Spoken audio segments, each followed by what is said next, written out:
Banyak tantangan yang sudah kita lalui bersama. Kemitraan ini juga telah membuahkan hasil yang baik. Namun demikian, saya harus mengatakan bahwa kemitraan kita tidak semuanya baik-baik saja. Banyak perbedaan yang harus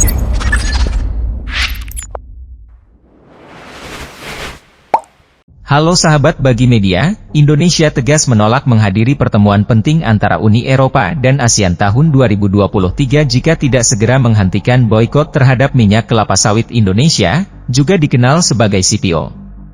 Presiden Indonesia, Joko Widodo, dengan lantang menyatakan bahwa prinsip kesetaraan, saling menghormati, dan saling menguntungkan adalah hal yang krusial dalam kemitraan antara ASEAN dan Uni Eropa.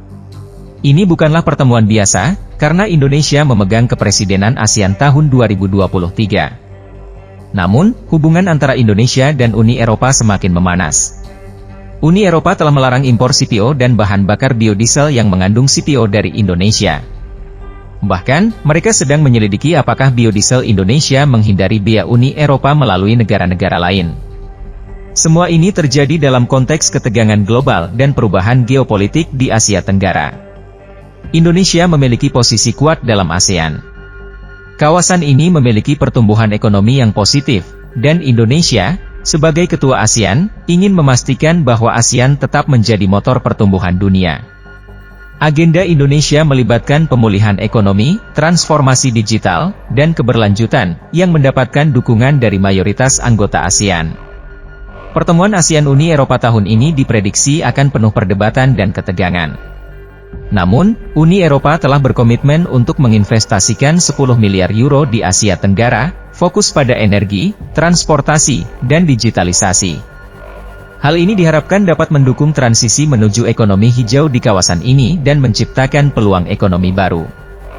Penting untuk dicatat bahwa ASEAN dan Uni Eropa memiliki hubungan perdagangan yang kuat, dengan total perdagangan mencapai 268,9 miliar dolar Amerika pada tahun 2021. Uni Eropa adalah mitra dagang terbesar ketiga bagi ASEAN, setelah Tiongkok dan Amerika Serikat. Investasi langsung Uni Eropa di ASEAN juga signifikan.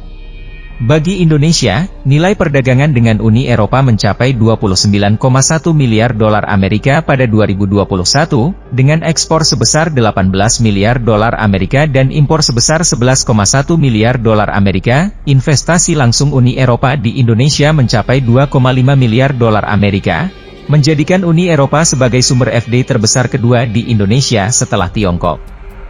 Jadi, meskipun ada ketegangan, hubungan ekonomi antara Indonesia, ASEAN, dan Uni Eropa tetap penting. Pertemuan ASEAN-Uni Eropa tahun ini akan menjadi ujian kesabaran dan diplomasi, sambil tetap mempertahankan prinsip-prinsip yang dipegang teguh oleh Indonesia.